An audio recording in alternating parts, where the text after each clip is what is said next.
Today po, I will be tackling about psycholinguistics and I will try po to explain and answer the following questions.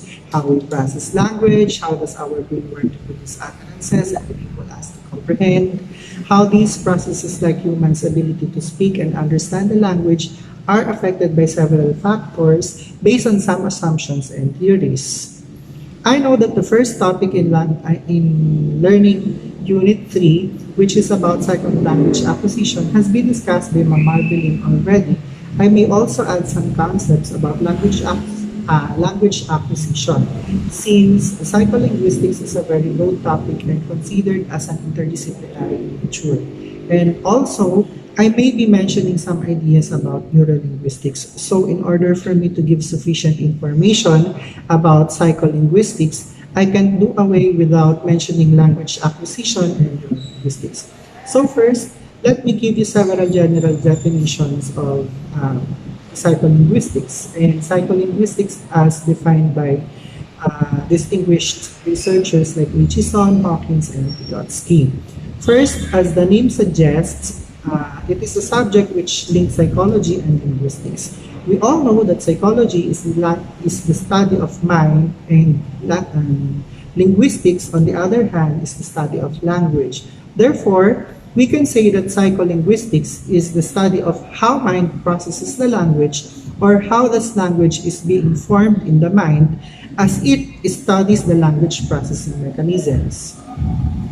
Psycholinguistics is interdisciplinary in nature and is studied by people in a variety of fields such as psychology, cognitive science, and linguistics. As I have mentioned earlier, psycholinguistics is interdisciplinary in nature. That is, in order for us to understand psycholinguistics deeply, we shall also cite and connect to the other ideas from other disciplines and theories like cognitivism, behaviorism, constructivism, and others. Doing so, we can make conclusion how mind processes in order for a person to comprehend and produce a language.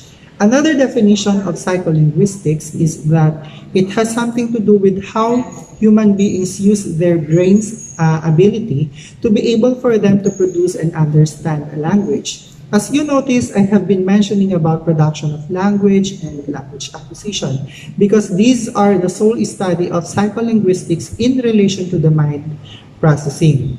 So in psycholinguistics, when we say language production and language comprehension, it generally refers to words, sentences, and discourse meanings and how they are presented and computed in the mind.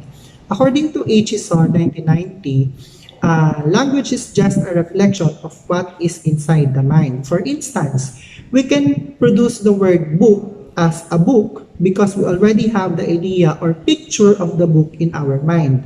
We can produce the word chair as a chair because we can picture the idea of a chair in our mind. Perhaps we learned these words because someone told us. That is a direct method of learning. Or perhaps we often heard it from other people when they use it in their conversation. So that is observation. Or perhaps we search its meaning from a dictionary. So that is an inquiry-based learning. Next is just another definition of psycholinguistics. That mentions that the study of language is related to the human mind. Some scholars see psycholinguistics as the study of how language influences and is influenced by the human mind. Meaning, the more our mind processes language, the more we learn about language, and the more we collect new language. And the more we learn and collect language, the more we practice our mind to think, and the more we make it bigger and bigger storage for the new collection of new language. Okay? More so, the more our language memory is limited, the more it poorly affects our language production and language comprehension. Hutchison said in 1990, psycholinguistics is the study of language and mind, which aims to model the way the mind works in relation to language. In other words, according to Hutchison, anything that the mind does and processes in relation to language, it is called psycholinguistics. Again, to Acheson in 1890 also claims that psychologists' attempt to study the language of humans in the laboratory environment have proven unrealistic. For me, this is somewhat true because the brain and brain's activity is a complex thing to study because unlike any other organs, for example, the heart, we can observe how blood circulates around the body and how it passes through the chambers of the heart. Unlike in the brain, although we can study it through scans, we cannot really see how words are being formed from a specific part of the brain to another part of the brain until it is being produced through our mouth. For me lang po, most of the studies about brain's activity are all just assumptions. Therefore, to Acheson, language is a social phenomenon and cannot only be observed within the walls of laboratory. But to Hawkins in 1994, the internal processing is an important means of unraveling the meaning content or unraveling the meaning content in a linguistic context. Meaning, or in other words, psychology as the study of mind is still important in finding the correct explanation how the context of the language is being deciphered from human communication process.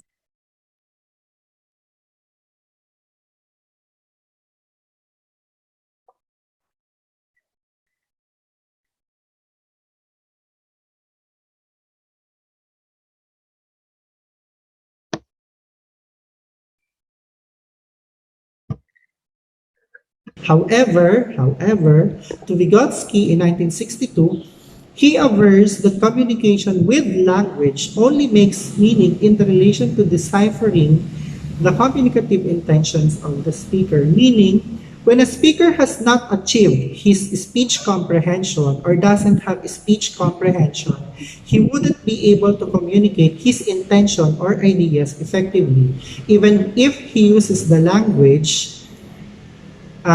Thus, comprehension or listening comprehension of the listener will be compromised. In other words, the speaker must understand first his intention and what he is about to say to be able for the listener to understand what he is saying. When we say speech comprehension, it means that the speaker understands the context of what he wants to say. For instance, have you experienced speaking spontaneously because you just don't want to have a dead air in between of your speech? Yung tipong parang nagtatahi-tahi ka lang ng mga sinasabi or mga salita. This is what happens when we do not have speech comprehension. How do you expect your listeners to understand your idea if you yourself does not understand what your idea is about? Therefore, as a speaker, our communicative intentions must be clear and definite so we can say that psycholinguistics is a strong relationship of the language and the mind and both must have a good work together. Next, at its heart, psycholinguistics work consists of two questions. First question is, what knowledge of language is related for us to use the language? It means the more we have knowledge about broad areas of language knowledge, such as semantics, syntax, phonology, and pragmatics, the more we can use or utilize and manipulate the language. Okay? It is maybe a proof that Acheson said that psycholinguistics that does not only refer to the study of the mind and language, but also a social phenomenon.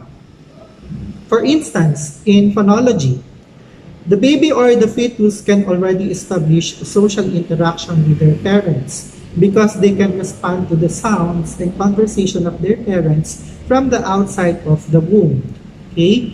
In syntax, toddlers infer linguistics knowledge from observable behavior of other people from their environment. Example, when a kid says, "Mami, cellphone mo iwan dito ah," we don't usually correct them directly, but we tend to repeat what the kid said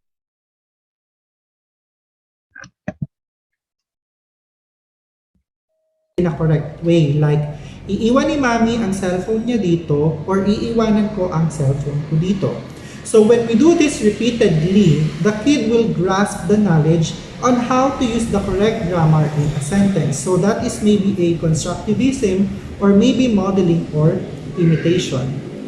The second question is, what processes are involved in the use of the language? The answers to this is that we have several processes. First, we have the process like the ordinary use of language, such as understanding a lecture, reading a book, writing a letter, or holding to a conversation, and etc.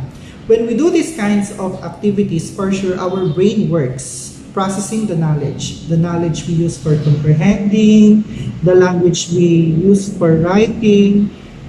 Our brain also processes the language we use for speaking and listening. Okay? Another answer to this is that we have cognitive processes such as perception, memory, and thinking. Our experiences, our perception on things, on different ideas affect our comprehension. This is maybe the reason why what we interpret is different from the others' interpretation or from the interpretations of others. Okay?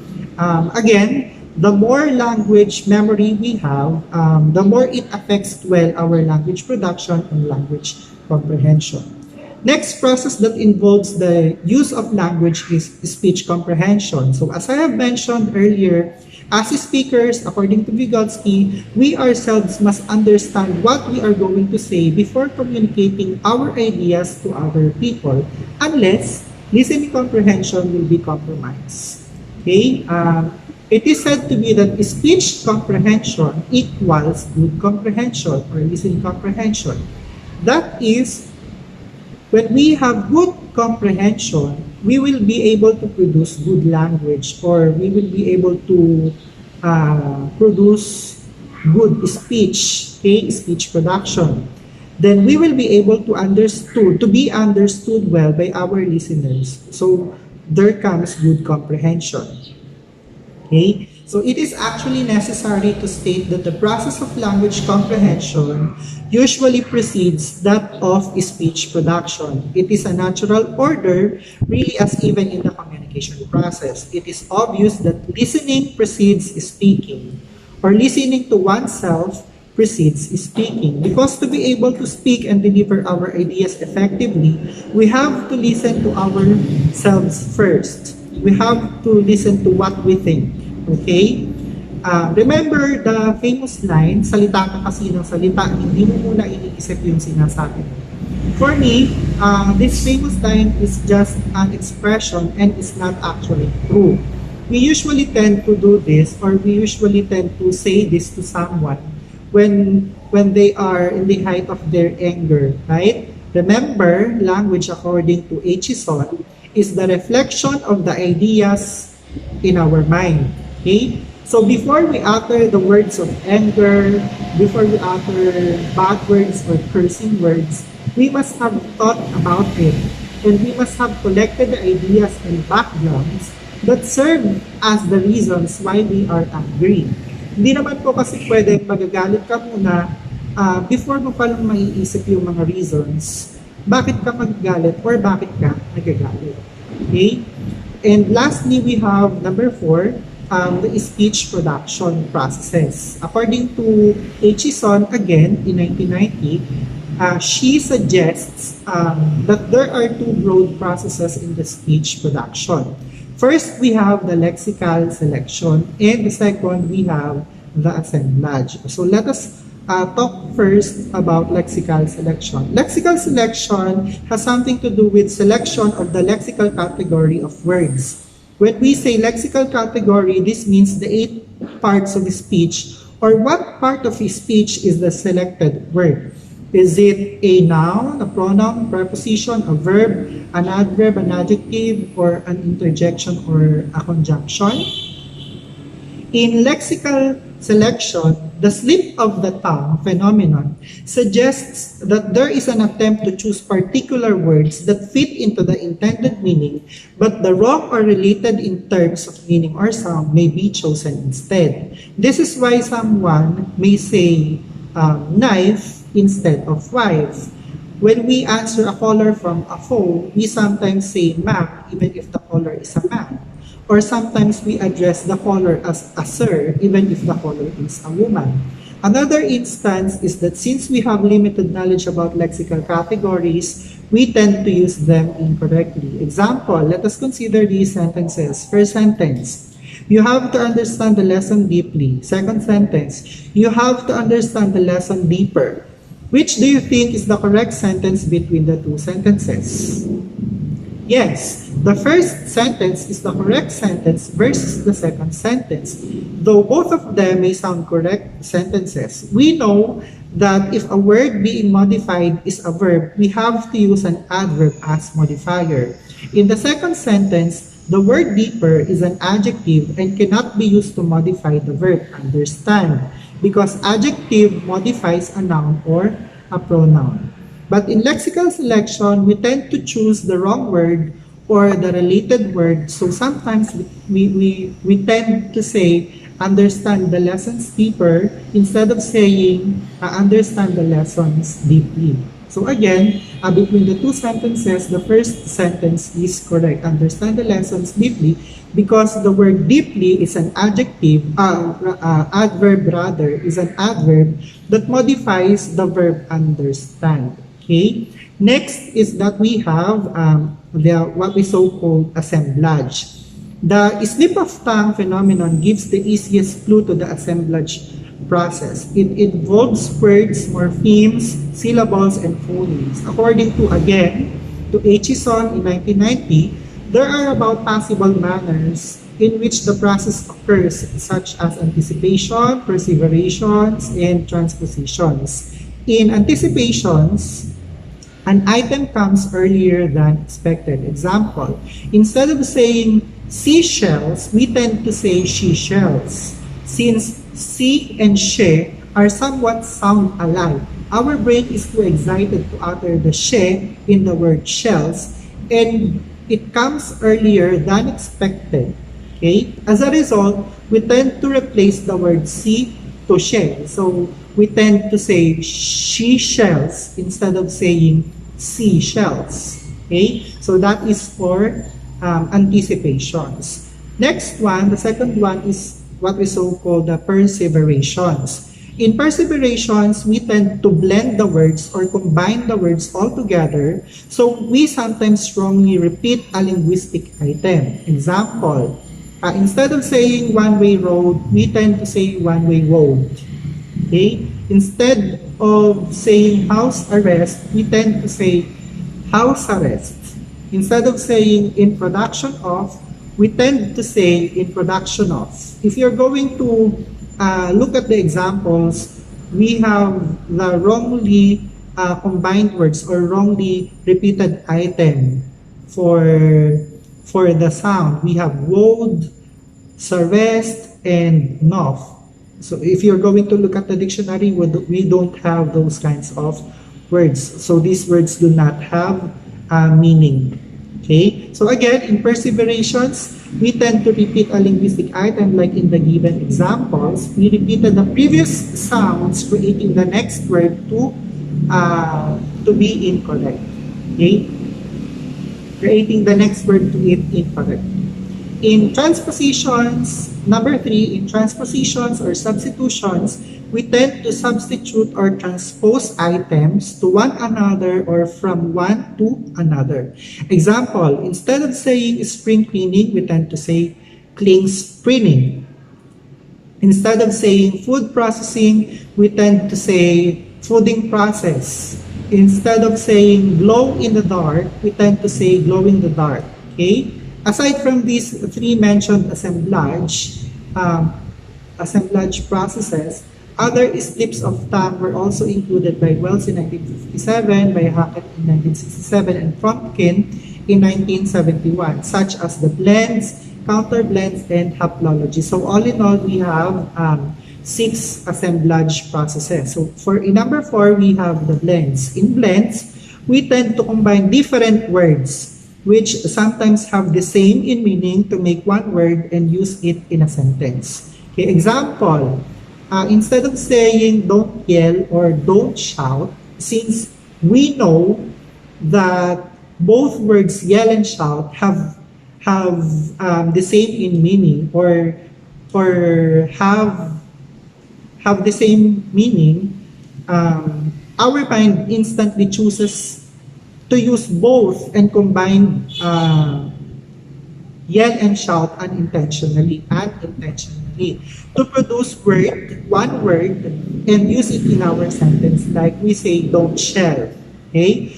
We tend to combine the word yell and shout, producing the word shell. Don't shell.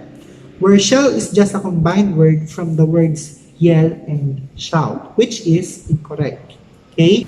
In number 5, we have counterblends. In counterblends, we want to counter the blend that we committed in number 4. Remember, in number 4, we incorrectly combined the two words, and since we are aware that the language we produced from combining two words is incorrect, we try to correct our mistake. But for the second time, we again committed to have blends. So for the second time, we are going to have blend again. Okay, let us consider the words afford and avoid. Instead of saying, can we afford it or can we avoid it?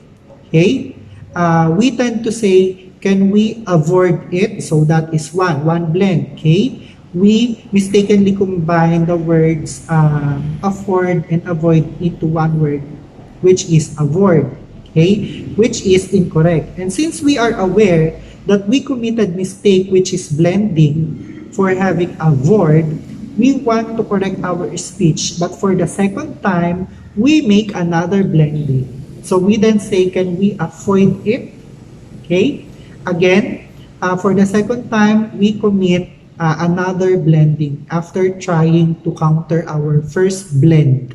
Okay. So for our first blend, we committed combining afford and avoid into avoid. So for the second time, trying to correct ourselves, instead of making corrections, we tend to have another mistake. Okay, so from combining afford and avoid, we then again combine it into a word avoid. Okay, which is also incorrect. Okay, so that is for number 5 in counterblends. Number 6, the last one, we have the haplologies, which was also noted by Hackett in 1967. In this phenomenon, we tend to only skip some part of the target utterance. Example, instead of saying, Mr. Sampson's mistake is unforgivable, we tend to say, Mr. Sampson is unforgivable. Okay? These two sentences may have the same meaning, but if you are going to analyze each one, both sentences have different meanings or different interpretations. In the first sentence, only his mistake is unforgivable, while on the second sentence, Mr. Sampson himself is unforgivable as a whole person. So those two sentences completely have different meanings. Okay, so again, in haplologies, we tend to only skip some part of the target utterance. So for this example, we tend to skip the word mistake. Okay, producing the second sentence, producing another sentence which has another meaning.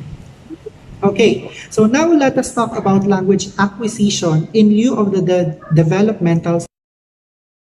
We know that language acquisition is commonly used to describe the process whereby children become speakers of the native language. Okay? We have different stages when children acquire their native language that correspond to the level of their age, from babyhood to childhood. First, we have the first stage, which is cooing stage. It happens between the first month to fourth month, when baby starts to produce sounds, including their cries. These sounds do not exist in their mother tongue. Okay? Let's take a look on this example or on this sample video.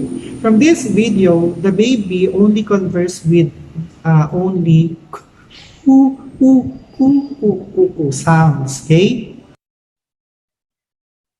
Nose.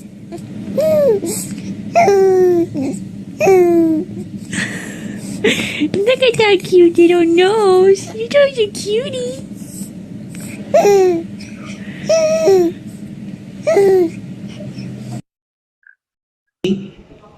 The second stage is the babbling stage. It happens in the sixth month when babies produce sound phonemes of their mother tongue, but it still cannot be understood because these phonemes do not bear meanings. In this stage, the babies can produce sounds other than coo coo, like coo coo coo coo, like that. Okay?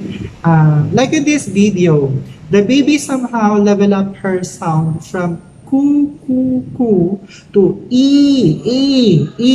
Okay? Please notice in this video. Really?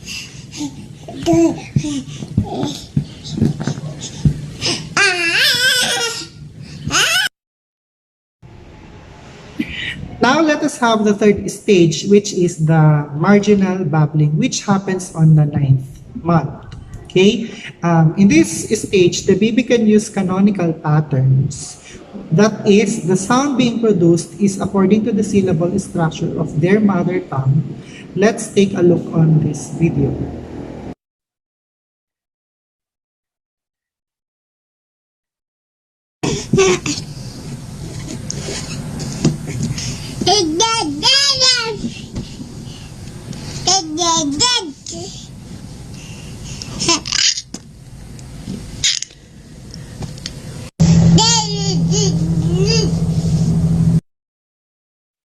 Okay, in this video, we can already hear definite syllables like da da da da da da da and d d d d d d d. Okay, and are pronounced in a certain rhythm. Okay, let's take a look on another video.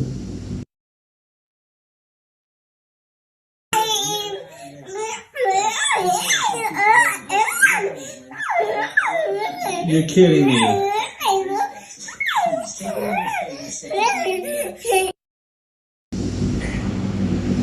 In this video, or in this previous video, we can notice that the baby really wants to express his words or really wants to communicate with his father, only that not acquire the level of producing the actual words. Okay. The next stage, the fourth stage, happens between 11th month and 1 year and a half years old, which is holophrastic or holophrastic. In this stage, the child uses one word that stands for one sentence. Example, a child may say dede, which may mean, Mommy, I want milk. Or sometimes when a child says wee, this may mean, Mommy, I want to take a pee, or Mommy, I peed on my pants or shorts. So that is what happens in the holophrastic stage. Okay, for this stage, the child uses one word used as one sentence. In the fifth stage, next stage, which is the telegraphic stage, which happens between 24th month to 30th month. The child uses keywords to communicate without the use of prepositions, articles, and others. Again, the child uses only the keywords. Example, a child may say, Mommy, iwan cellphone. Okay? In this stage, the sentences of the child can be problematic. Though it seems very simple, the sentence may appear or can be problematic. Meaning, because these sentences may mean different interpretations. In the sentence, Mommy, iwan cellphone, may mean the child wants his mother to leave his or her cell phone, or it could also mean that the child tells that her mother forgot to bring her cell phone. Okay? Two different interpretations. One is the child wants his mother to leave her cell phone. The second one is the child tells that her mother forgot to bring her cell phone. In the next stage, which is the multiple word stage, in this stage, the child produces more than 2 words and begins to collect new words in her repertoire of lexicon so that he may use it next time he converses again with other people. So that is the sixth stage, the number sixth stage. In the six stages of language acquisition of the first language or native language of a child, the child's brain also develops simultaneously as he ages. That is why we can observe how much progress that a child shows in his language ability as he jumps from the lower stage to a higher stage. However, as stressed by Hison again in 1990, that language development and brain's development have a a positive impact from social interaction, meaning a child alone cannot fully acquire his first or native language without the contribution from his environment. So, undergeneralization and overgeneralization may occur if the child lacks social interaction with other people. Okay? So when we say undergeneralization, a child limits his language for a specific usage. Again, let me repeat. When we say undergeneralization, a child limits his language for a specific usage only. Okay? Example, a child may believe that shoes only refer to his mother, and a hat only refers to his father, and a bottle of milk only refers to his milk. Meaning, the child limits his language for a specific usage only, for his mother only, for his father only, for a thing that is for himself only. Okay?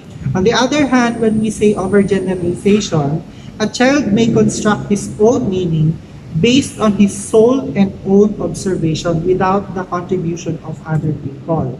For example, since we usually add S to nouns to make it plural, like books, pens, trees, hands, and eyes, the child may believe that the plural of tooth is tooths instead of teeth, mouses instead of mice. Okay? So same thing for verbs. Usually we add D or ED to make past tense, as in jumped, walked, watched, and crowed. The child may believe that the past tense of go is goed instead of went, and the past tense of find is finded instead of found. Meaning, the development of the first language acquisition also must undergo a social phenomenon, that there must be a knowledgeable individual who shall guide the child. Okay? Now let us talk about baby talk, or the caregiver language, or infant-directed speech, or IDS, or the child-directed speech, or CDS. This kind of talk is just the shortening and simplifying of words. Okay? As simply as that. This is a language in a non-standard form used by adults in talking to toddlers and infants. In other words, the caregiver language, which is the parent's language, of course, basically, because naturally they are the baby's caregivers, their parents. Again, in other words, caregiver language could be described as a universal understood kind of language which is designed or fashioned to have an efficient communication between adults and infants. Through caregiver's language, the pace of the language acquisition of a child increases. So meaning, this baby talk can increase the pace of the language acquisition of the child. Or the child will have a smooth transition from lower stage of the language acquisition to higher stage of language acquisition. Okay, meaning the child's language acquisition process will have a smooth transition from cooing stage to babbling marginal stage to a higher level of stage of language acquisition. Okay, this is because the baby talk has been shown to be more effective in getting the child's attention, meaning as children continues to grow, parents as the natural caregiver adapt their child's speech to suit the child's growing linguistic skills. Okay? However, using baby talk too much and too long may also compromise the language development of a child. Meron po kasi akong kakilala, grade 6 na po yung anak niya. nagbe-baby talk pa rin kasi pati po yung mismong parents, they still talk to their child using the baby talk. So ngayon pa lang po nila tinitrain na wag mag-baby talk. So mag-grade 7 na po yung bata next year. Ngayon pa lang po nila tinatanggal yung pagbe-baby talk nila dun sa bata. So ngayon, halos ngayon pa lang din po natitrain yung bata na makawala dun sa pagbe-baby talk. So remember po, we should only use the baby talk in moderation and as long as it is needed. In this slide, let me just share another or other definitions of language as defined by distinguished professionals in this field.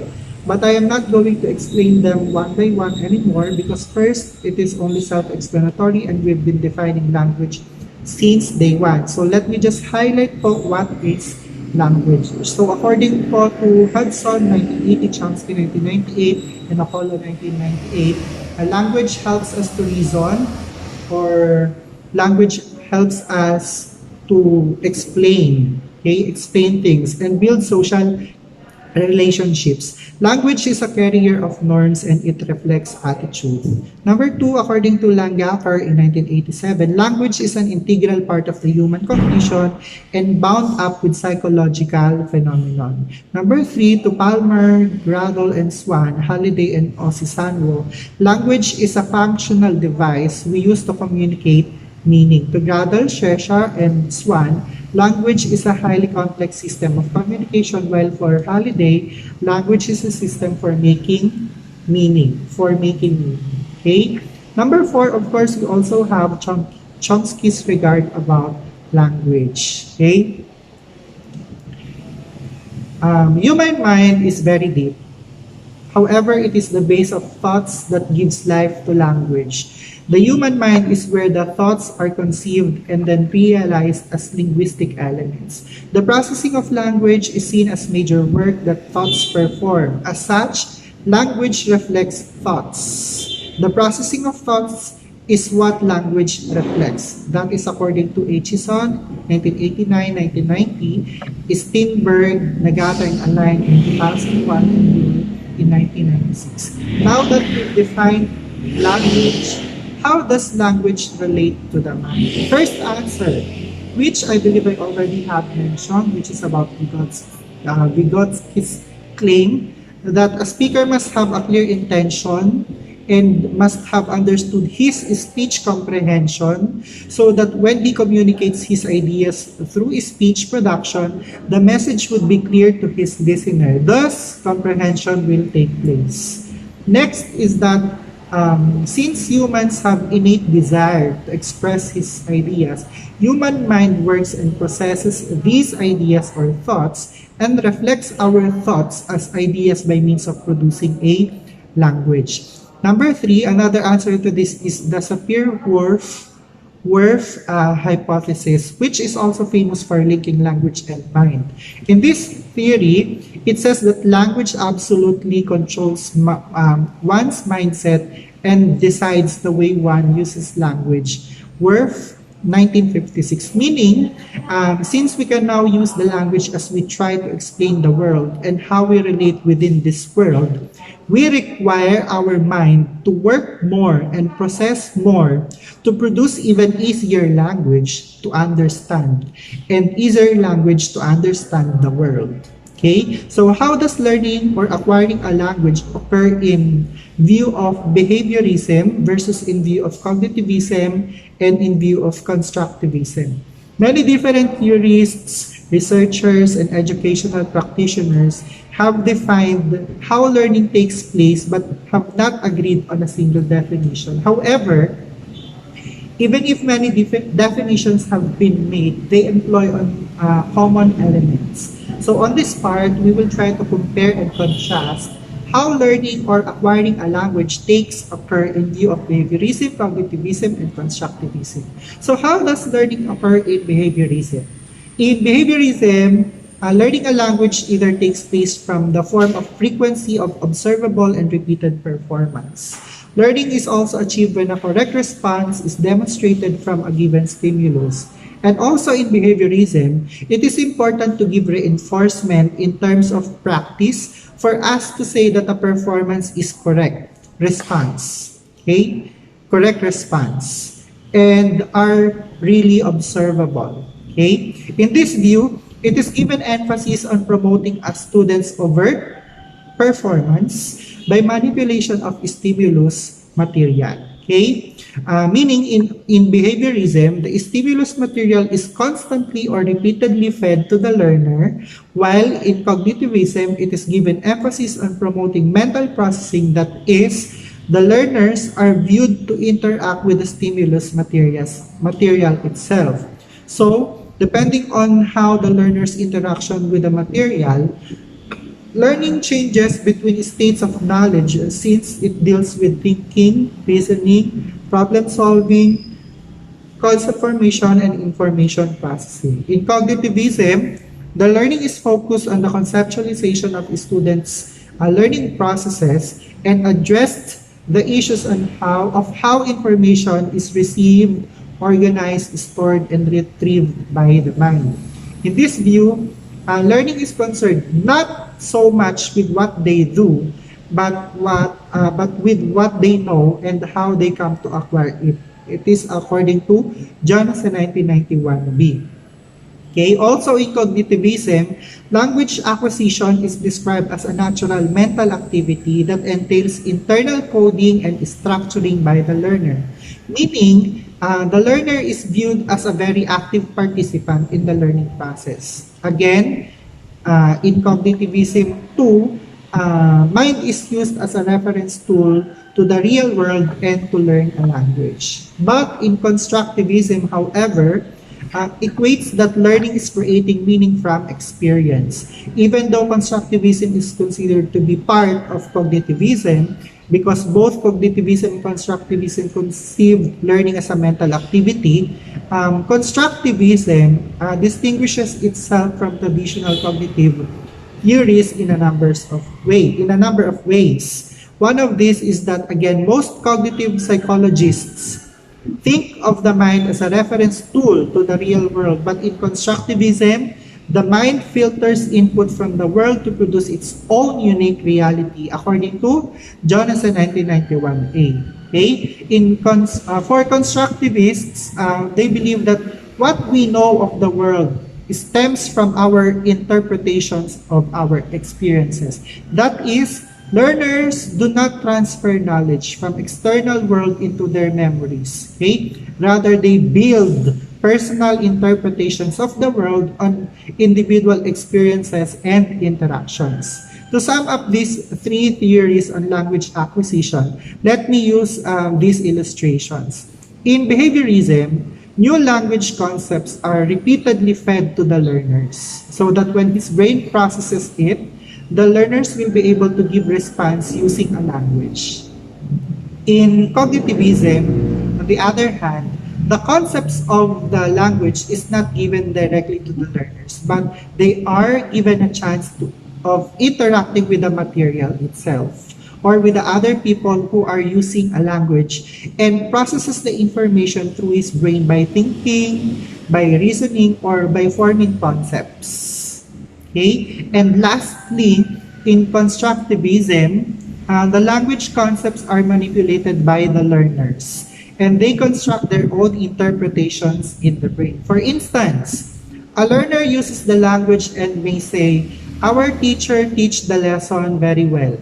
When the learner may hear from other persons who say, "Our teacher teaches the lesson very well," he may then formulate a rule according to his own interpretation that whenever he uses teacher as his subject, he must use the singular form of the verb teaches, okay, instead of using the base form of the verb teach. Okay? Now let us talk about language and thought. Basically, there are two schools of thought, the school of the mentalist or the cognitivist and the school of the behaviorist. Okay? The mentalists argue that children are born with a mental biological structure that is genetically wired to process language. Well, according to Chomsky in 1965, a child possessed the capacity to generate an infinite set of utterances thanks to the termed language acquisition device, or LAD, which is a property of the child's brain that endows it to collect linguistic information or enables the child to the chance or opportunity to learn all languages, given if the child is exposed from all of the languages from his babyhood, okay? The mentalists also argue that child's mind is not a blank slate or tabula rasa, and that the language is already present in the mind of the baby, since the baby can respond to the outside conversations that he hears from his parents when he was still inside the womb, only that he cannot utter the right words because he is not physically developed yet. Okay? On the other hand, we have the behaviorists who hold that language learning depends wholly as in whole, on the environment, and that imitation is central to language learning. So for the mentalists, the baby's brain has the capacity to learn all languages, again thanks to LAD. He will just then choose and assign what particular language to use as he grows based on the language of his caretakers. Okay? Again, a baby, because he has the LAD, or the language acquisition device, he has the capacity, or his brain has the capacity to learn all languages. Okay? He only chooses or assign a particular language to use or to practice because this particular language is what his parents' language is. Okay? So para mas magkaintindihan sila, mas pipiliin ng bata na pag-aralan o aralin o matutunan yung language ng kanyang caretaker or parents. Okay? And that language becomes his first language or his native language. And also, the mentalists contrasted the idea of the behaviorists that the environment is wholly, okay, wholly, soul, the nucleus of language acquisition and learning, okay, for behaviorists, and they contrasted that idea. The mentalists contrasted the idea of behaviorists. Okay? However, the mentalists do not totally cast away environment, as it is also required in the language acquisition and learning. Only that they believe that the environment only triggers and stimulates language development. Again, the environment, according to mentalists, only triggers and stimulates language development. But on the behaviorists believe that environment is a wholly, okay, as in whole, the nucleus of language acquisition and learning. Okay? So how about you? Which school of thought you believe is more correct and more convincing? Both the mentalist or the cognitivist school and behaviorist school have strong points to also influence our own belief regarding the language acquisition and learning. And up until now, the relationship between language and brain, the thought and the mind, still continues to constitute a veritable and true source of controversy in psycholinguistics. Okay. Thank you po all for your listening and for all your attention. Once again po, good morning po to everyone. These are my references for my presentation for today. Thank you po. Bye-bye.